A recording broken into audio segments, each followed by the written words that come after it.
Morning. How y'all doing today? Well, my name's Tom. Well, I'm just a rambling Christian. If this is the first time you've been here, please stick around. We look at things a little different around here. Now, typically, I like to ramble before I get started. So, you know, I tell you, David wasn't righteous.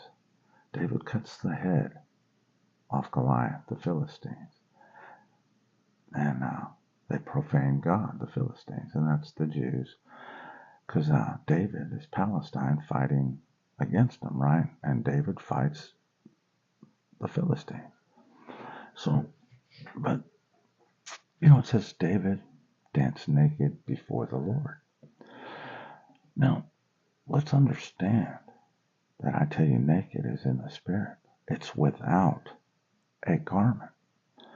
Now, who doesn't have a garment? The prodigal son, see. The father is the one who clothes the prodigal son, right? And David was naked before the Lord. So that means that David is unrighteous. Father didn't clothe him. He has blood on his hands. He's fornicating with different women, tempted by Bathsheba and all these things. That's David. That's not righteous. The Ten Commandments. Covet no other, nothing of your neighbor, including his wife. Not that. I speak of. In Scripture, it talks about uh, one man, one woman. Okay. Paul speaks of more than one wife, and it is nothing but trouble. Now, God, the one in charge of it all, does not allow divorce. Moses told the people of Israel that they could issue a decree of divorce to their wives. God, Jesus clarified that divorce is not allowed. Okay? And you can't covet anything of your neighbors. You can't sleep around on your wife. How do you get more than one wife from that? Anybody that you're sleeping with beside your original first wife is adultery.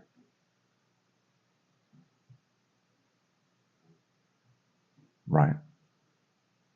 So Mormons and all that kind of stuff, that kind of ideology is false. If you cannot commit adultery, you cannot get divorced, and you cannot,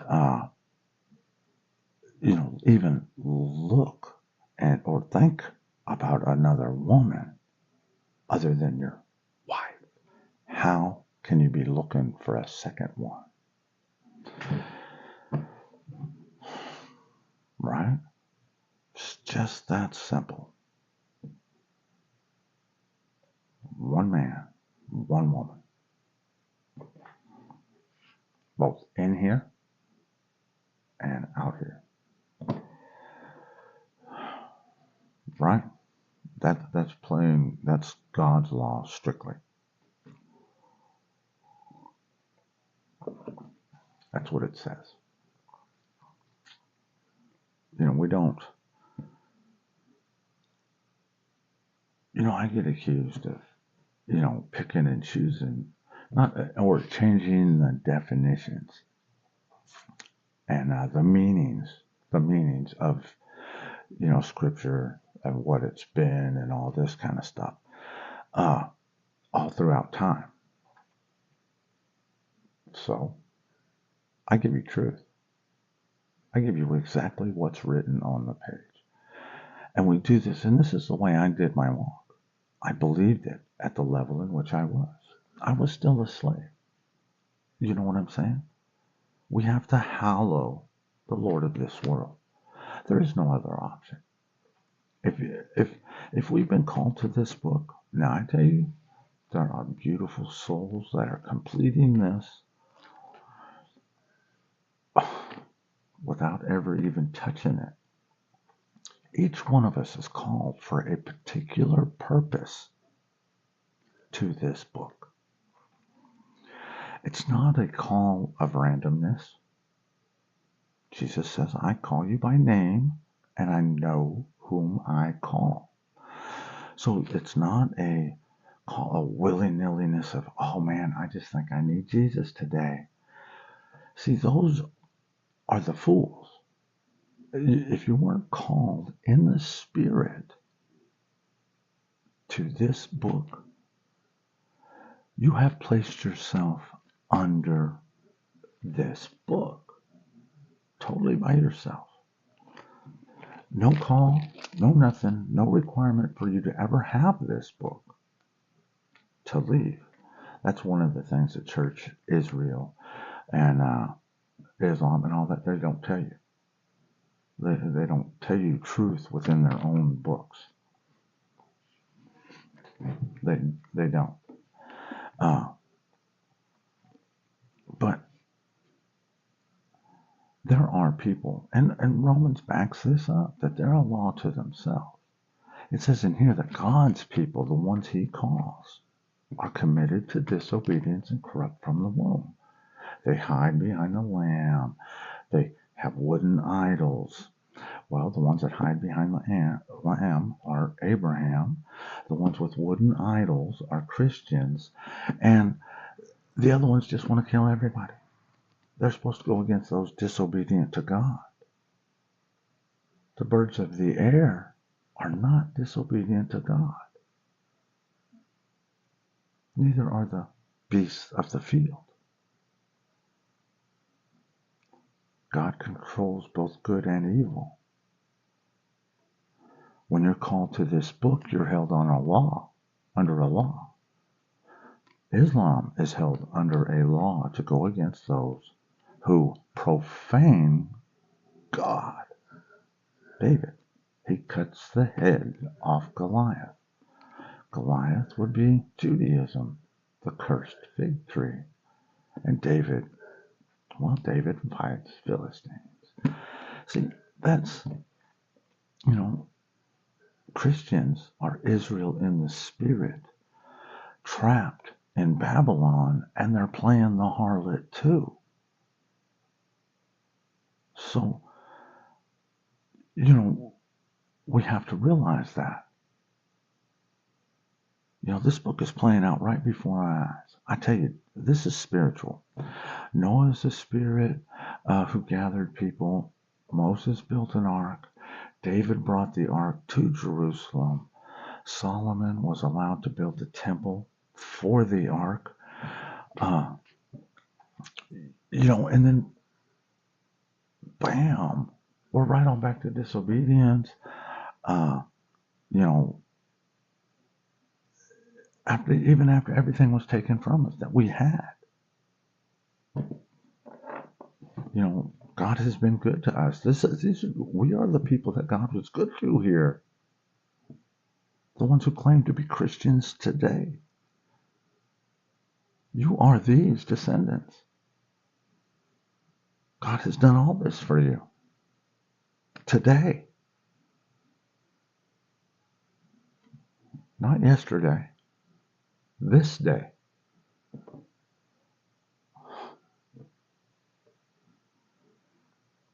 And you deny him. You deny the Lord of this world. And today, we're going to look at Job. Now I tell you, Job, I've used Job as the flock. But is Job truly the flock? Now Satan is Jesus. His friends are the church, the mockers. But who does church mock? They mock the Lord of this world.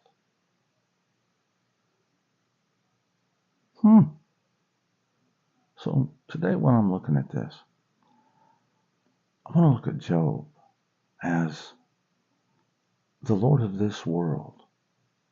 And now Jesus clarified, new earth has come and all this.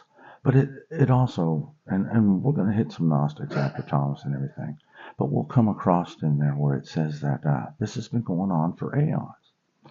Now, I say aeons as multiple forevers because it's plural, not singular. And then, and what I'm beginning to realize is all these names on the top of the pages are times that you get, not the New Testament. Well, Paul's coming. Paul might be the new Melchizedek, though. The Spirit of truth. That's Paul. Paul is the Spirit of truth. I am not that. I mean, I have access and stuff to truth. But Paul is the Spirit of truth. Now, but each of these, Job, Isaiah, David, Solomon, these are all the types, like I tell you now, David is Palestine, Solomon is the whole Islam, Saul, Goliath, and Palestine is Judaism, and Babylon is here. And so it's all playing out right in front of us here for the time of Babylon. And I am Jeremiah. I mean, no doubt. And I'm here for the people who get released in Ezra too. So that's all the time that we're in today. That's the day. It's my day. And Job is the Lord of this world, and he's speaking, and we're going to look at this as expected good grapes, but got sour ones instead. You see, and this is Job. Satan is against the Lord of this world. You know, Jesus is fighting against him. The church, Babylon, the harlot, is, fighting against the Lord of this world. By condemning everybody in the Lord of this world is nothing but love and a servant. We've discussed that many times. He's not he says, I did not come to condemn. I'm making a place for you. Come with me. He brought you here. I did not come to condemn. Love, your brother as your pupil of your eye, And, this is a love that transcends what your eyes see. That's not a requirement. I mean, if your eye offends you, pluck it out, right? If you're looking at somebody and it causes you to judge them, and just by the way they're looking, then perhaps you need to walk around blind to get rid of that. You see what I'm saying? If you can look at some dude pulling out of the parking lot of the church smoking a cigarette and say, oh man, that dude's not a Christian, he's going to hell. You have to stab him eyes out. That's what that, if you want to put it in a fleshly sense, But if your spiritual eye offends you too, that's what it is. It's offending you because you're supposed to be seeing them as a spiritual being crushed by the world, not a fleshly being that, if he really had Jesus, he'd have quit smoking. That kind of thing. But we're going to look at Job. And really, I'm going to read 29 and 30. But I want to start at 28:20 first. And we're going to talk about a little bit of wisdom and where wisdom comes from. And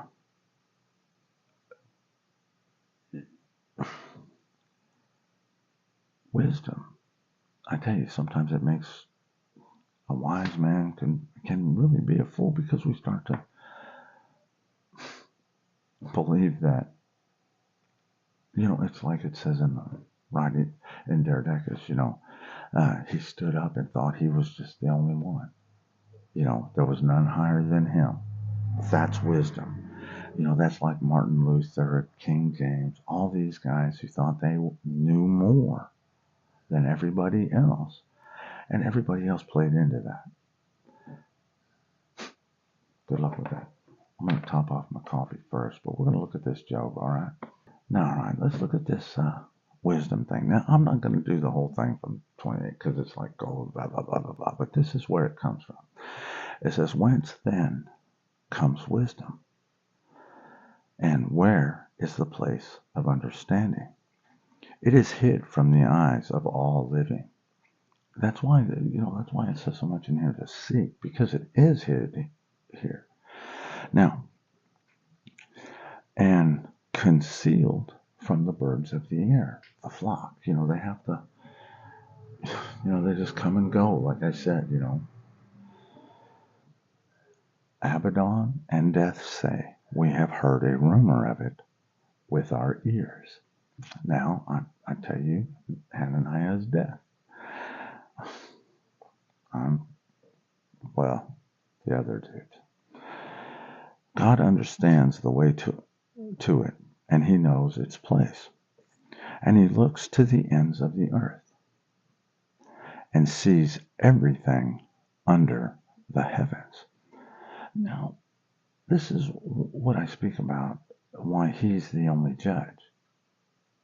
You know what I'm saying?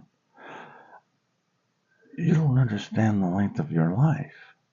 You think it's this measly little fleshly walk. Paul tells you, you're a spiritual being. It takes two of you to become one, that make one. And the two of you are fighting against each other. That's why you cannot leave. It takes two to open the door. One with the key and one whom is the door. Isn't that not true? Jesus is the door. He opens it for only those with the key. The one. And knowledge is the key. So, I tell you, Jesus was righteous. He gave us truth. And he told us the punishments, just like listed in the Old Testament, for those who don't do the will of the Father. He tells us that. His last words were, obey the ruler. I go to my Father. I leave this world to the Lord of this world. Obey those in charge, the Lord of this world. He didn't say obey me. He said listen to my words. You got to have his testimony. But you have to have the commandments of God. He's not God. He never said he was God. He said he was given authority. That doesn't make him God. He's the accuser. He's your prosecutor. He told you, hey, look, man, I came by way of my Father, but you're going to come by way of me, buddy. Because you ain't going to do what I'm telling you. You have no understanding. He told them so many times.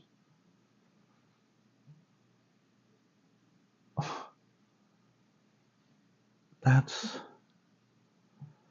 the difference between listening with this and listening with all of this. You can't admit the truth that's on the page. I can admit it to myself, no problem. Yes. I mean, obviously,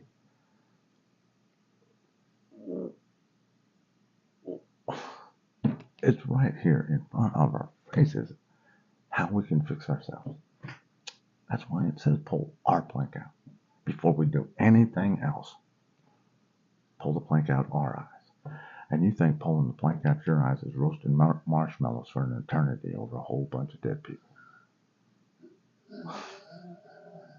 Wow, that's such wisdom. You know. Huh.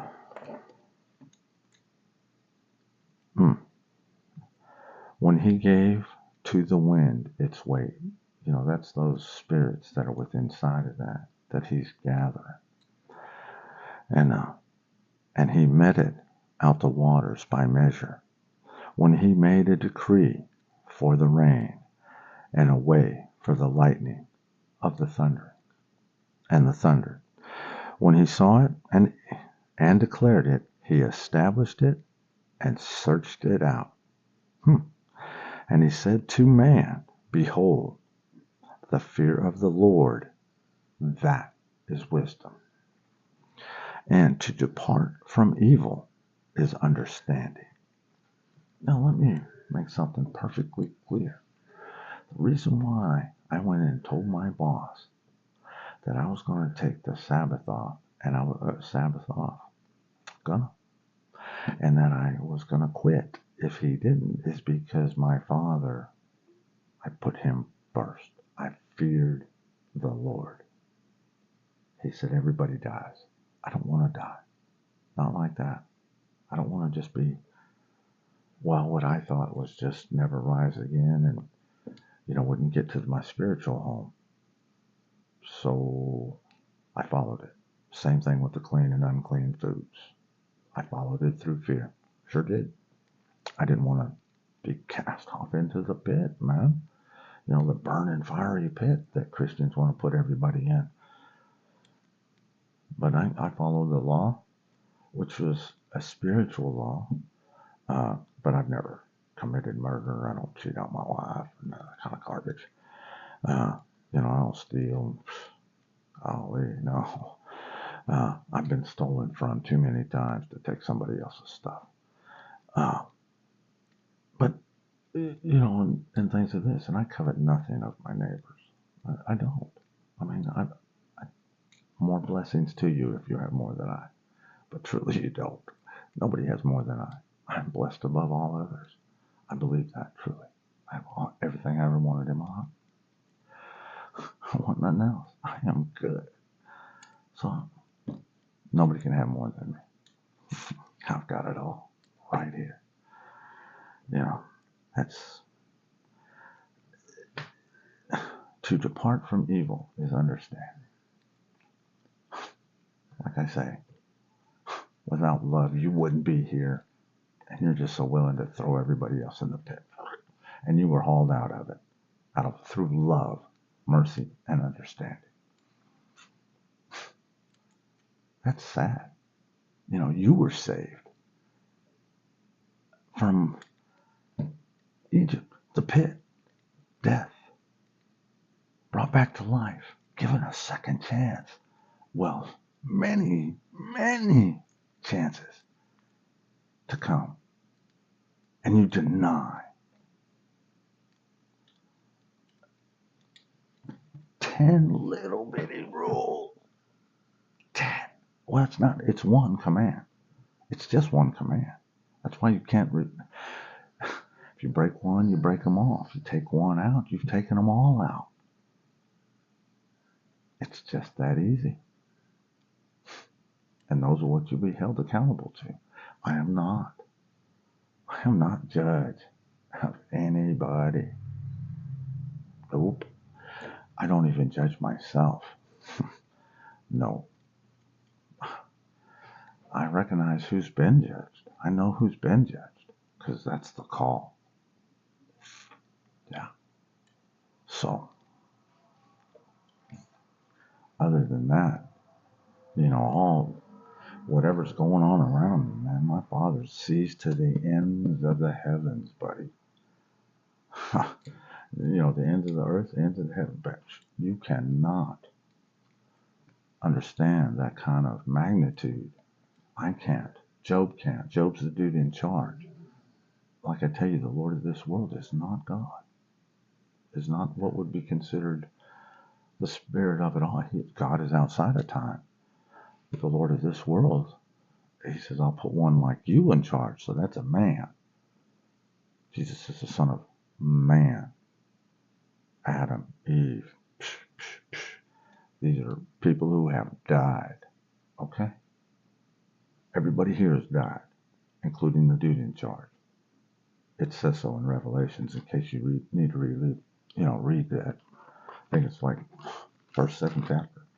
But, so it says that. We have to believe the whole book. Everybody here has died, even the dude in charge. So, Job, David, Solomon, Saul, all of them, everybody. Anybody who's ever ruled here, any spirit that's gathering arcs and all this kind of stuff, kingdoms, they've lived and died here a long time ago, though. So, we just play this out over and over and over again. Not me. You know why? Jeremiah does not die. Just an FYI. He's a prophet. These other guys that say they didn't die, Elijah and Enoch and things like this, that did not pass away. No, they were taken, and I tell you where they passed away. Muhammad was Enoch. Muhammad died. Okay, Elijah says right in here, and in the writings of the Gnostics, that he was John the Baptist, so he died. Okay? Believe the book that you're reading and that you claim as 100% truth. Jesus said it. It says that. You teach that. It has the spirit of Elijah. Okay, if he's a fleshly body, that would be, John the Baptist, but his spirit was Elijah,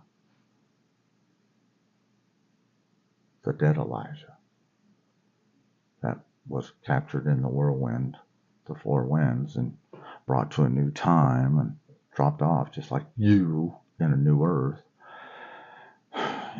stuff like that. I mean, it's just that easy to, just follow the daggone book and we all get out. It says here, how does Jeremiah end? Okay.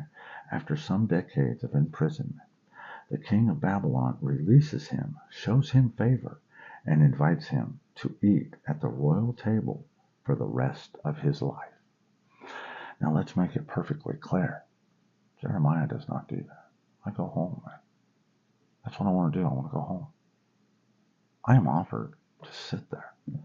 And the reason why is because I hallow the Lord of this world. Nebuchadnezzar is a representation of the Lord of this world. I discussed that. Now, that is because I believe the book. I tell you, this is to fix myself. I was not a nice guy. I was not. I had let the world, taint my image of the world, by, at people type attitude. And without this, I would have been lost to that kind of evil that I don't want in here.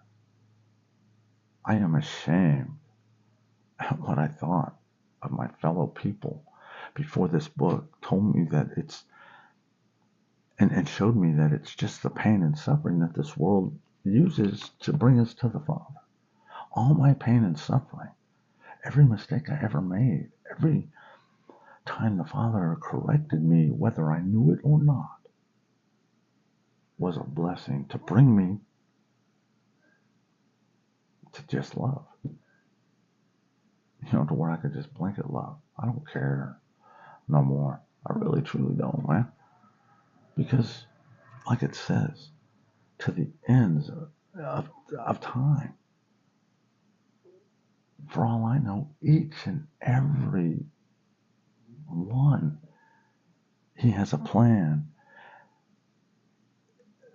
in their walk that's going to just tip the edge in his favor. And Job, He's looking down over the people he's been looking after. You will not accept a new bride. So Job is going to, he's going to get his kingdom and move off. All his family is returned to him, double, okay? So that's the Lord of this world. All of his children, all of his, his wives, his many concubines, all that's going to be returned to him after the trials of Jesus. That's the 1,000 years of peace. But I'm not getting much in this. I spent a long time just on that. And, maybe I'll start with 29 tomorrow, because I do want to get some of that Gospel of Thomas done. But,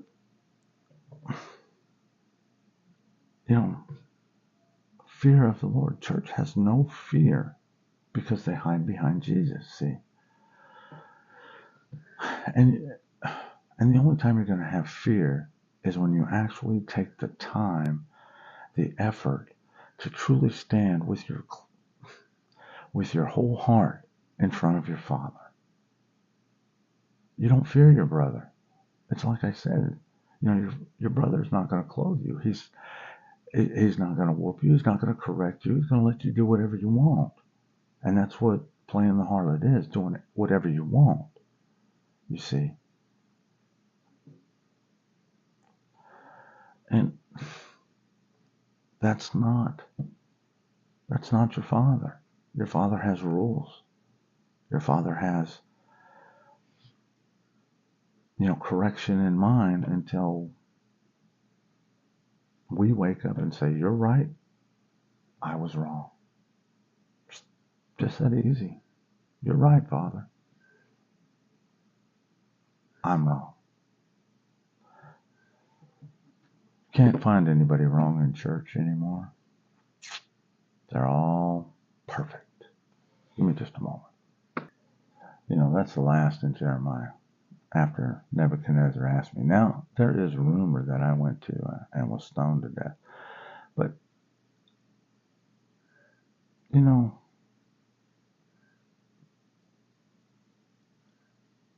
this world, I tell you, is a filter. And those who are left behind are going to be basically dead. That's it. That's what it's going to. No living flesh. Just life. I mean, not even life. It's just death. It's not life. Yesterday we stopped at 55. Here we go. It's not even life. It's like I said, it's life without blood. And blood is true life. Jesus said, whoever does not hate his father and his mother cannot become a disciple to me. And whoever does not hate his brothers and his sisters and take up his cross in my way will not be worthy of me. So he's telling you, whoever doesn't hate his father and his mother, that's me. I don't hate my father. I don't hate my mother. I love them dearly, and I appreciate their correction. Thank you very much for that. I tell you, he's the prodigal. He's the one who left. He's the one who's feeding the swine. He ain't had enough to go home yet. Okay? In the end, doesn't the prodigal child return home? But he leaves the swine there. He's no longer feeding the swine. He goes home. And the swine are, I guess, just led off to slaughter. But, see, this is what he's telling you right here. He says, whoever does not hate his father and his mother. Now, who are your father and mother? Adam and Eve, right? The mother and father of us all. Now, it says, cannot become a disciple to me. You have to hate them, which I claim the Lord of this world is Adam, a representation of Adam. The Father, right? And you can find different names for him throughout time. Doesn't matter. All of them are the same, exact religions. just called different things, made up by different people. But all this is in reference to that. You know what I'm saying? To that spiritual walk. That's why you become children of Abraham and descendants of David and blah, blah, blah, blah, blah, blah, blah. I have no descendants. None. None whatsoever. No wife, no nothing. So I don't have descendants, per se, as Jeremiah. You know what I'm saying? David does. Abraham does. The harlot of Babylon does. She's sleeping around a lot, man. There's a lot of 2.5 billion of them. She's been sleeping around a lot. She hollered out. You know what I'm saying? So that's just how it is. And whoever does not hate his brothers and sisters and take up his cross in my way will not be worthy of me. And whoever does not hate his brothers and sisters, they definitely hate their brothers and sisters. Adam and Eve, the mother and father of all, right?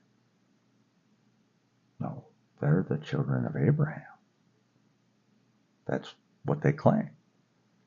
Descendants of Abraham. All of them. And they claim Jesus as they were just Gentiles walking around on the planet. Gentiles don't believe in God. Gentiles aren't called. Disobedient to God is called. It says that. It doesn't say Gentiles that are disobedient to God are called. No, that's what the church is telling them. No, it says God's people are committed to disobedience. He knows you by name. He knows what name he gave you today. He knows what name you had the last life. He knows what name he's going to give you the next time. All this. Because everything here is under his control. You're just not listening, though. You think you're in charge. See that?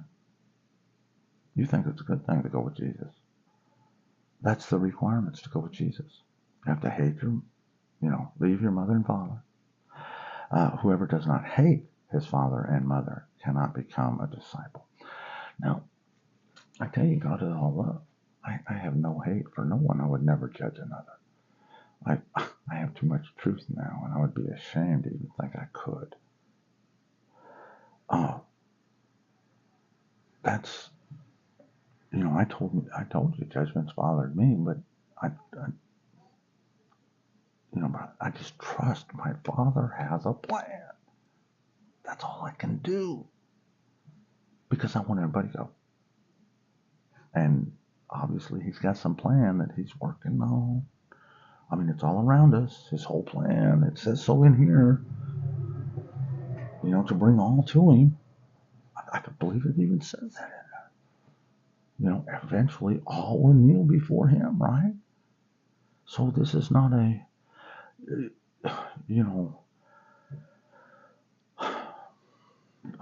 one-hit pony type thing. This is going to keep going even after you're gone. With you. Because it's only you that he calls. Man, whoever has come to understand the world has found only a corpse. And whoever has found a corpse is superior to the world. See those words like that? See, superior to the world? I am better than no one. Everything here is available for everyone. There's no one here that is denied access to this book with a true heart and a true feeling towards the Father and want to get in there and learn more about how to become a better me. Not so I can condemn somebody else for not being a better them.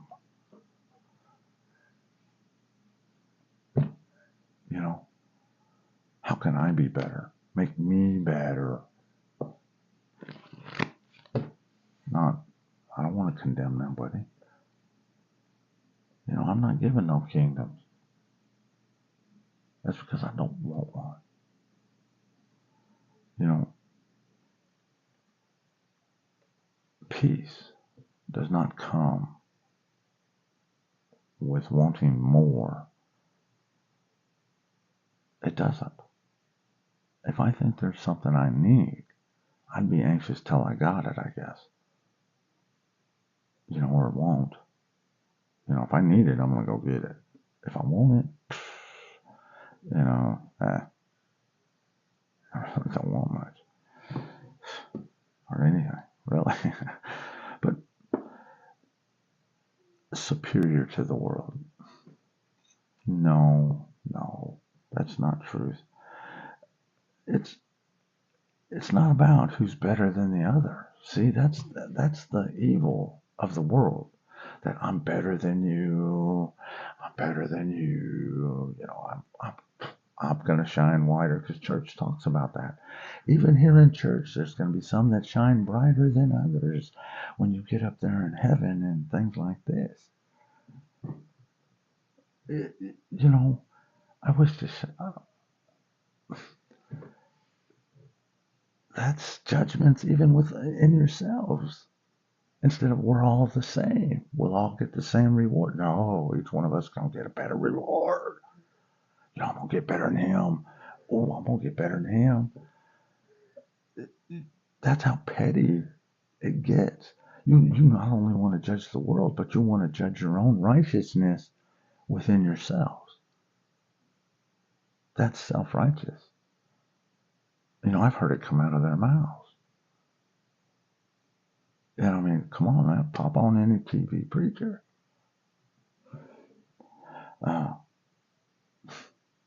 Wow. The kingdom of the Father is like a man who had good seed. His enemy came by night, sowed seeds among. We talked about all that. Here we go. His enemy came by night and sowed weeds among the good seed. The man did not allow them to put up the weeds. He said to them, I'm afraid that you will go intending to pull up the weeds and pull up the wheat among them. For on the day of the harvest, the weeds will be plainly visible, and they will be pulled up and burned with holy fire. But I know church likes to seek that hellfire. Satan is the number of a man. Man is Satan. You're creating your own hellfire. That's truth. You believe in hellfire, and you're burning in fire. You claim it, the fire of the Lord. Well, you're burning in hellfire because your Lord is Satan. Man.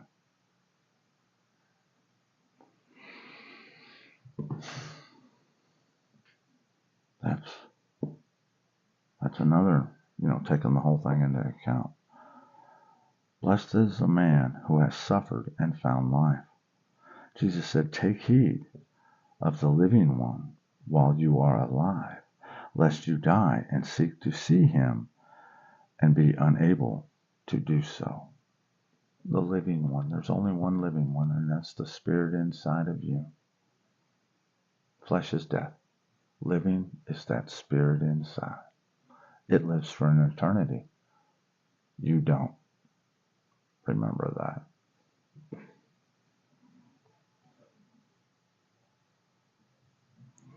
A Samaritan, carrying a lamb on his way to Judah, he said to his disciple, that man is round about the lamb. And they said to him, so that he may kill it and eat it. And he said to them, while it is alive, he will not eat it, but only when he has killed it, and it has become a corpse. They say to him, he cannot do so otherwise. He said to them, you too look for a place for yourself within repose, lest you become a corpse and be eaten. This I refer to the mark on the forehead. Graves are marked. And we've discussed within the Gnostics here that not until you are dust upon the ground may you leave, until all of you has went back to your mother. May that spirit be united with the other. Okay, the traditions of man were burying them.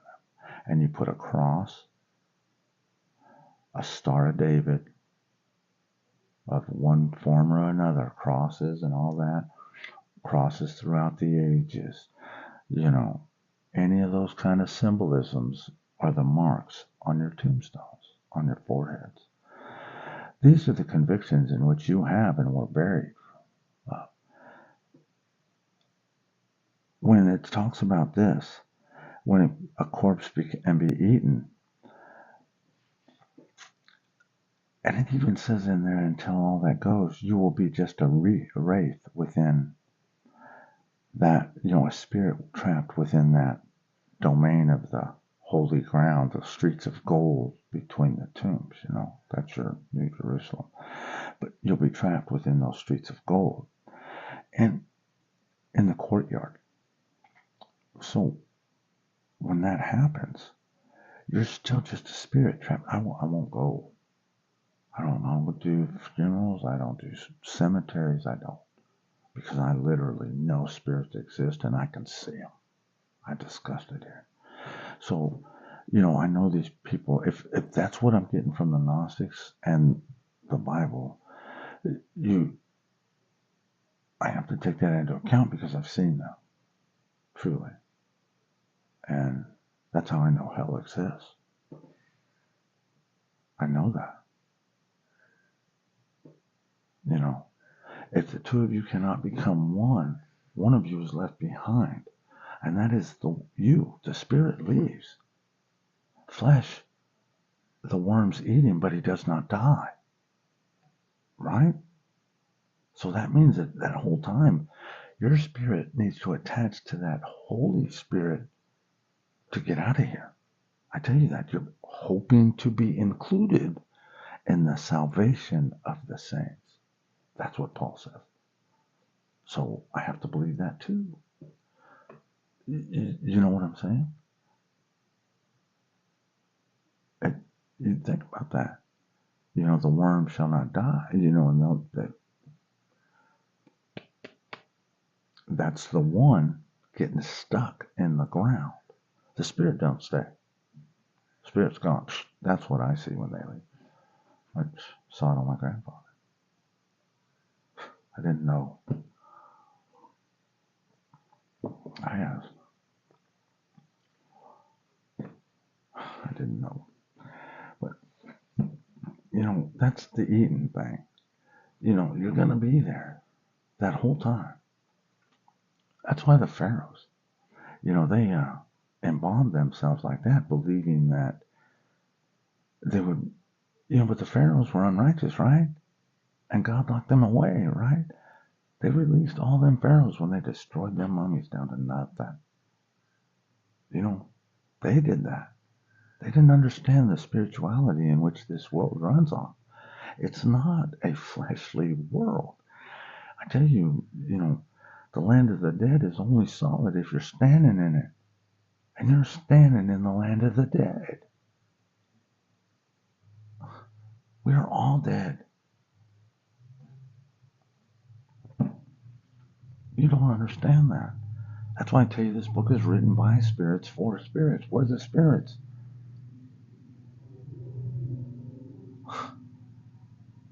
In there. And this is the prophets are warning you. Obey the voice. Obey the voice. Obey the voice. That's it. That's all you have to do.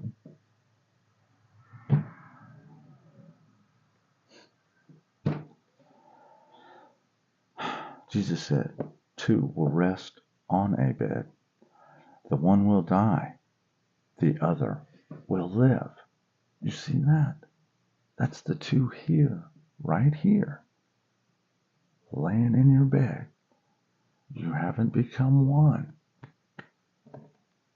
Your body, your fleshly you, is gonna die. And that spirit that is inside of you, that's keeping you here, because they want to stay. You know what I'm saying? They want that new earth, that new heaven. And that heart is speaking so softly to them. And that heart is the flesh part. Your mother, the earth, the dirt in which you come from. You see? You're trying to, you're splitting the two.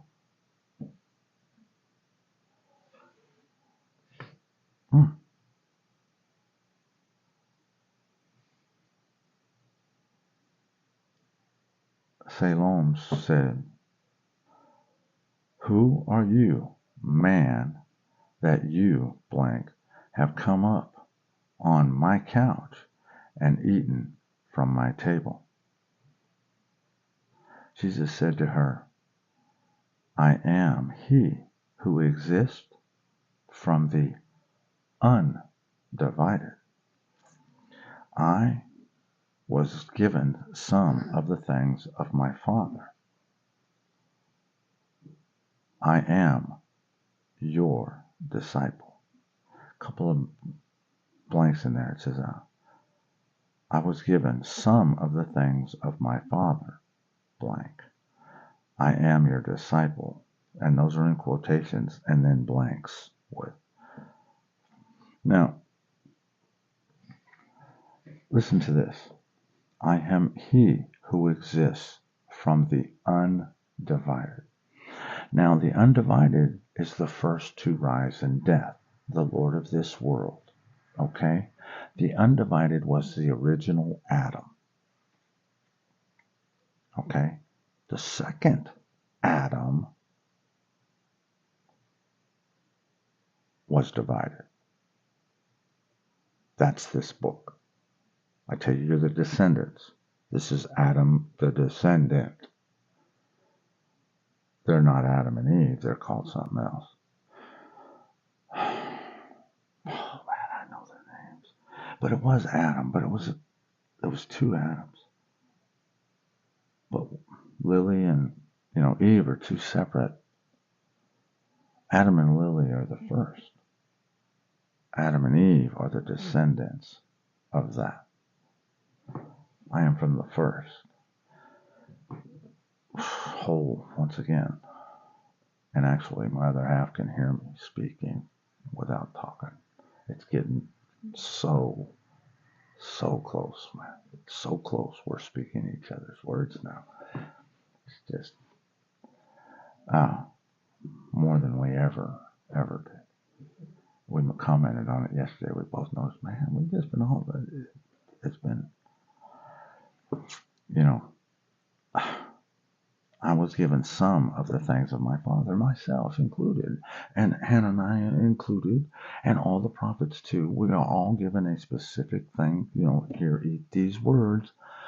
They're bitter, but, they taste like honey, but they're bitter in the thing. You know what I'm saying? That's that. Jesus is my Savior, but in truth, He's your sacrifice. See, that's the bitterness of it. It's sweet going down, but you meditate on it long enough, and it's like, ooh, that's not true. Well, He gave us truth, going to His place, all that. That's just, man. The simplicity of it now and the complex book we have made it is just unreal. And it is just a simple book like a child could understand it, really. If we just believe what it says. I am he who exists from the undivided. Now that's pre-Adam and Eve. Used to be one. See, I tell you, there was a time we couldn't be contained. The Lord of this world was mad. Destroyed it all. Didn't realize what was really going on. Was ashamed. Built you a place that He could bring you to take you back. It's just that easy. It says all that within all the writings. And I've covered that. And that's hard. I can't believe people didn't put that together.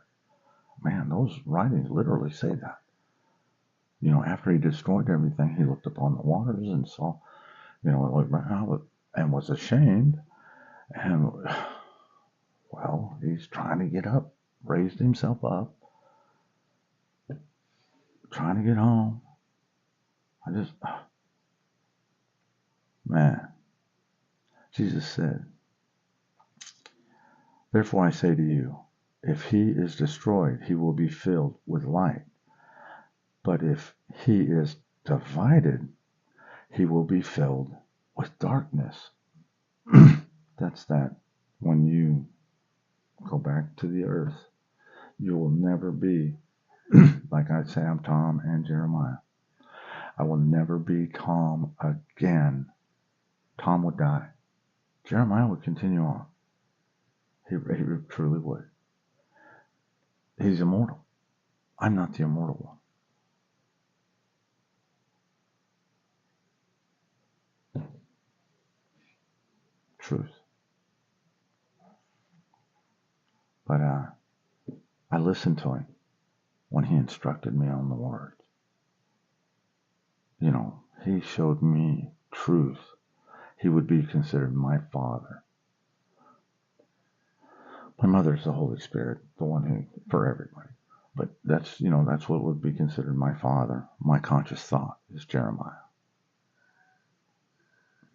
My flesh is Tom, the fool. Just that simple. And